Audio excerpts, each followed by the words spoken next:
Então, pessoal, nesse material que a gente disponibiliza para vocês no nosso curso, tem uma apostila muito interessante, cujo título é Conheça a CONEP, Comissão Nacional de Ética de Pesquisa em Seres Humanos.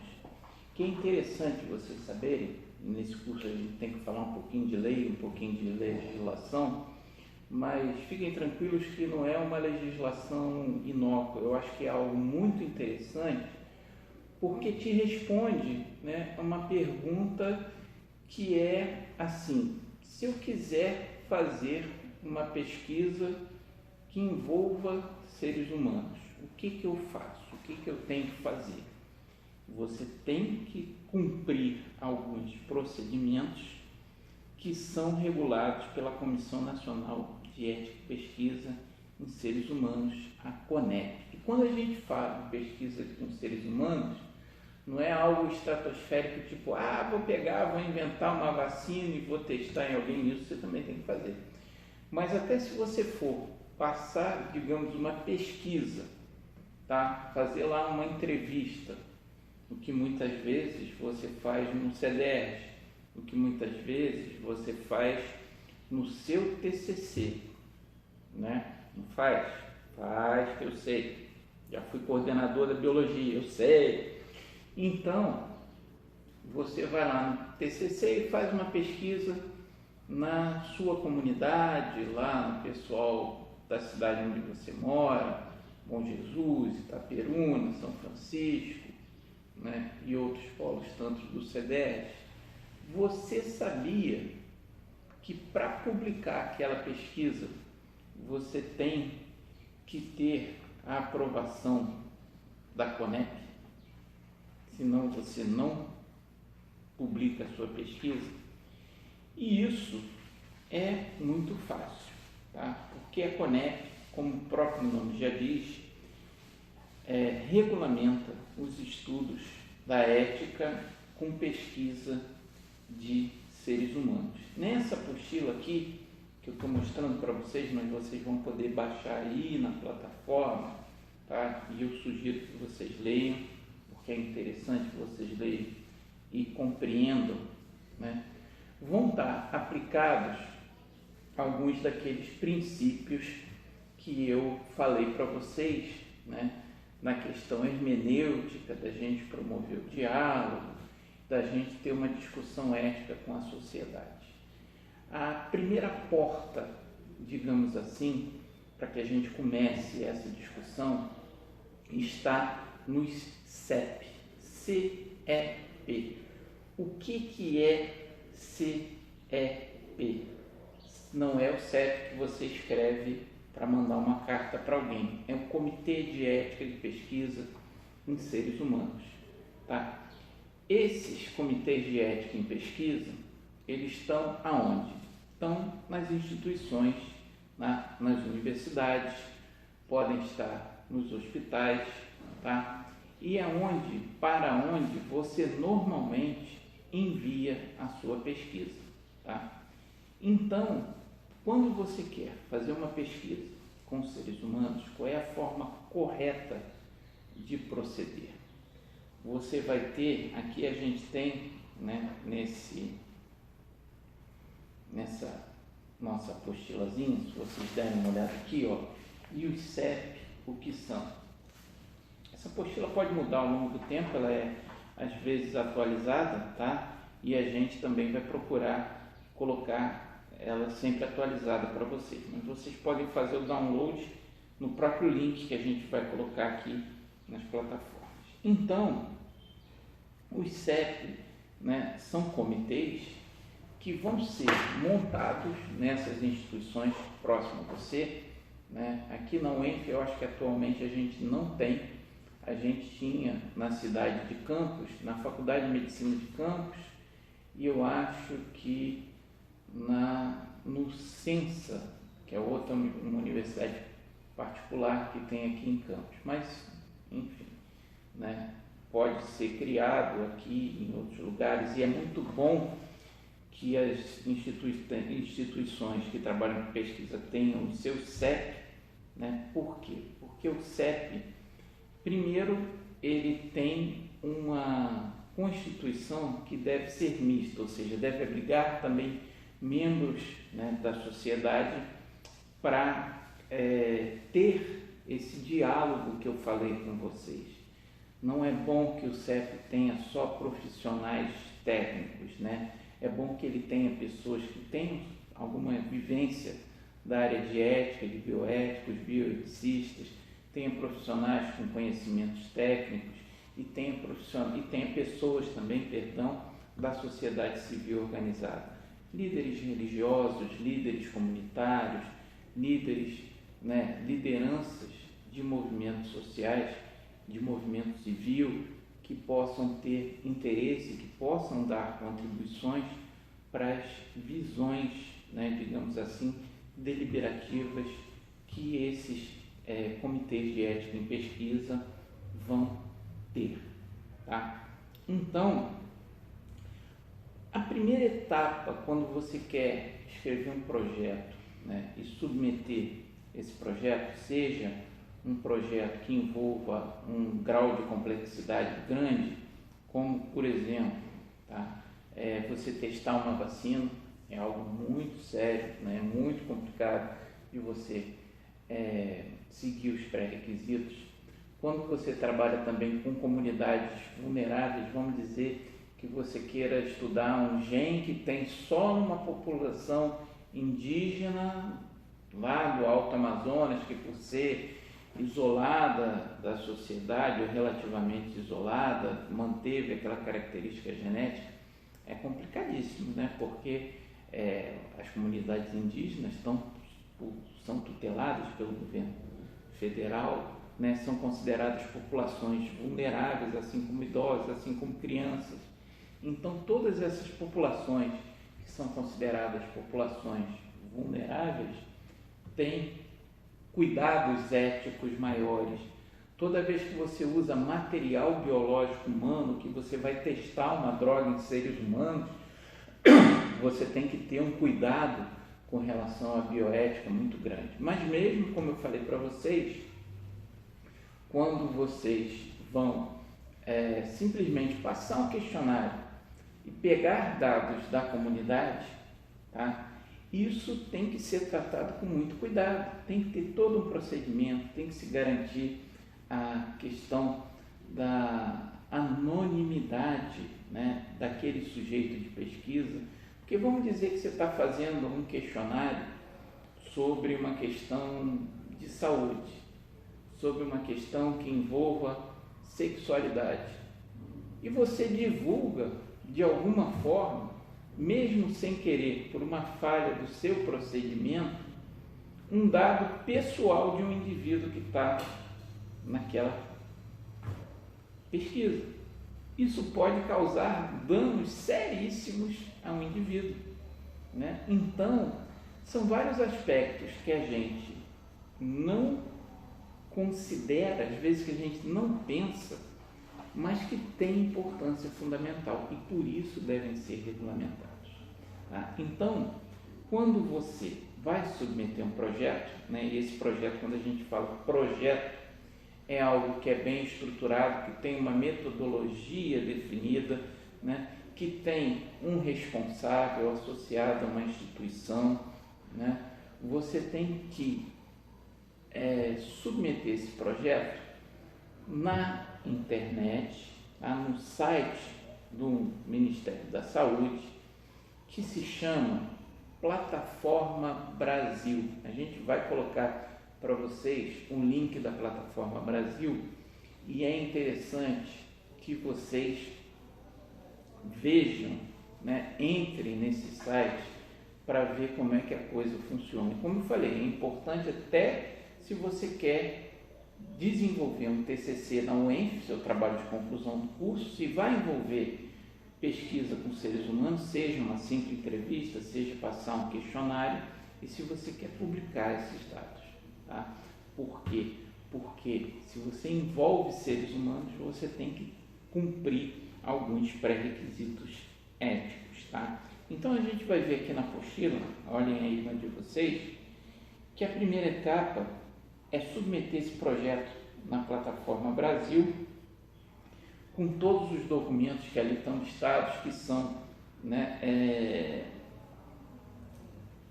exigidos para que esse projeto possa ser aprovado. Na verdade, é um processo detalhado, mas não é extremamente complexo. Lá está explicadinho de tudo que você precisa. Então, você vai precisar definir qual é o seu objetivo, quais são as metodologias que você vai utilizar para garantir o sigilo daquela pessoa, né? Você vai mostrar que aquelas pessoas estão sendo protegidas contra as informações que são pessoais e que estão sendo informadas sobre os objetivos da pesquisa. Isso é muito importante. E uma coisa que é muito importante, que tem que estar presente na sua pesquisa, é o que a gente chama de TCLE, que é uma abreviação para Termo de Consentimento Livre e Esclarecido. O que é o TCLE? É algo que é meio chato de fazer. Você tem que entregar para cada participante da sua pesquisa, tá? Ele tem que assinar. Você, se é o pesquisador responsável, tem que assinar também. Fica uma cópia com ele e uma cópia com você, tá? E por que isso é importante? Porque quando você realiza uma pesquisa com pessoas, né, você tem que informar para as pessoas claramente qual é o objetivo daquela pesquisa, quem é o responsável por aquela pesquisa, a quem ela pode recorrer se ela tiver dúvidas, mostrar que ela não vai receber um benefício imediato daquela pesquisa, mas aquilo pode beneficiar a sociedade como um todo, né? Que a pessoa pode desistir a qualquer momento de participar daquela pesquisa, que ela tem direito aos resultados de dados de exames individuais sobre ela e que a divulgação desses dados será feita de forma anônima. Isso eu estou falando de forma geral do que contém um termo de consentimento livre e esclarecido, além do nome, da identificação do pesquisador, da instituição e de como entrar em contato com esse pesquisador, tá? Mas isso pode variar de acordo, claro, com o tipo de pesquisa que cada coisa vai fazer, mas de forma geral, esse termo de consentimento livre e esclarecido é algo importantíssimo e tem que ser muito bem feito e vai ser submetido junto com o seu projeto, tá? Então, além do projeto em si, algo bem importante é a confecção desse termo de consentimento livre e esclarecido, né? Isso tem que prever sempre a proteção ao sujeito da sua pesquisa. Algum tempo atrás, teve um caso lá de uma pesquisa em que as pessoas testavam, por exemplo, mosquitos, tá?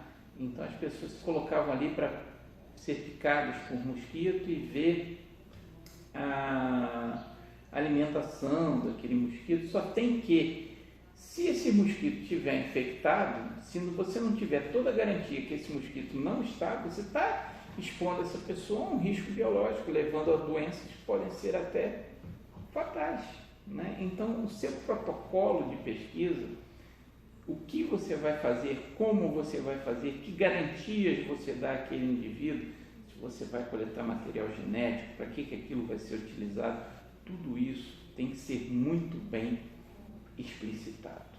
E a pessoa tem que estar ciente de tudo que vai ser feito, como vai ser feito, por quem vai ser feito, quais são os benefícios daquilo, quais são os riscos que ela pode correr, se houver, né? E ela tem que assinar a concordância disso, né? E ela tem que saber quem é você e ela também tem que saber que ela pode desistir a qualquer momento. Bom, se você tem essas duas coisas, tem o seu projeto bem estruturado, tem o seu termo de consentimento livre e esclarecido, feito, ajustado, você entra nessa plataforma Brasil, submete, né, esse projeto com o TCLE e você imprime ao mesmo tempo o que eles chamam de folha de rosto, né? Que é como se fosse um formulário com os dados que você preencheu, que vai ter informações sobre esse projeto, e isso vai ser levado ao CEP, ao Conselho de Ética em Pesquisa, que você mesmo vai levar.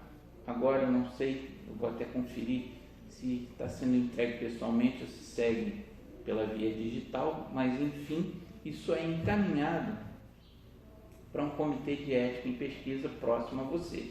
Esse comitê de ética tem um prazo, né, para ver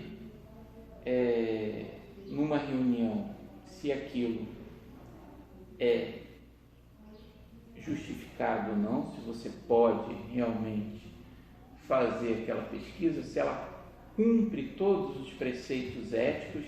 Então isso é verificado numa reunião, né, com membros, como eu falei, da sociedade civil, com um corpo técnico, e feito essa deliberação, verificando se os documentos estão corretos, indo para a reunião do CEP, verificando que aquilo está correto, você tem um parecer que aí sim te autoriza a realizar aquela pesquisa. Isso é uma coisa também muito interessante, porque tem gente que pensa que eu já fiz a minha pesquisa, eu posso, depois que eu já fiz, submeter ao CEP? Não, você não pode. Se você realizou sua pesquisa antes de submeter ao CEP, você não está agindo de forma ética e você não será autorizado pelo CEP a publicar os dados daquela pesquisa. Tá? Então, para publicação, esquece, porque você não vai ter o parecer do CEP. Tá? Isso é importante porque o CEP justamente verifica, avalia, entra em contato com você, se for o caso, né, para dizer se aquilo procede. E se a partir dali você pode ou não realizar as suas pesquisas. Né? Então, é como eu falo, tem gente que pensa, mas eu já fiz a pesquisa, posso submeter? Não, se você já fez, meu amigo, esquece. Né? Aquilo te autoriza a fazer e é algo que deve ser levado muito a sério. Lembrando também que os comitês de ética em pesquisa e a CNP de maneira geral não tem um caráter meramente fiscalizador ou ditatorial, ou que vai dizer o que pode e o que não pode. É interessante a gente ver o CEPs, né, como algo de caráter educativo. Né? Então, se você tem um núcleo de pesquisa, né, você pode pedir para que o CEP faça uma palestra, para que dê treinamentos, para que discuta. Isso é muito importante para que você lembre até, para que você leve até problemas que você tem na sua comunidade, problemas que você tem na sua pesquisa, para pedir esclarecimento, para pedir treinamento. A página da Plataforma Brasil também é uma estrutura, né, que é muito interessante nesse sentido, porque tem vídeos, tem documentos, tem resoluções, várias coisas que, como eu falo para vocês, não tem um caráter meramente fiscalizador e punitivo, mas tem um caráter, acima de tudo, educativo, informativo. Né? Então, é interessante, né, quem tem interesse particular nesses assuntos, né, de bioética e de ética em pesquisa, de acompanhar a Plataforma Brasil, né, para ver o que acontece ali, né, o que tem de novidade, o que tem de lei, de legislação, para que você possa fazer uma pesquisa que esteja dentro dos parâmetros éticos preconizados pela lei, né, que atenda a parâmetros técnicos que não coloquem as pessoas em risco pelo lado, digamos, biológico de saúde, e que atenda a condições morais que não vão colocar aquelas pessoas em situação de risco também pelo lado moral ou em desconforto psicológico por qualquer ato, digamos assim, que você faça dentro da sua pesquisa, que possa ser lesivo aos princípios daquelas pessoas. Isso é muito importante. Portanto, meus amigos, vamos dar uma olhadinha sempre, né, na plataforma Brasil, tá o link aí, a gente vai colocar para vocês, e conhecer um pouco a Conep. A gente tem lá a apostilinha para vocês darem uma olhada, é algo muito simples, tá?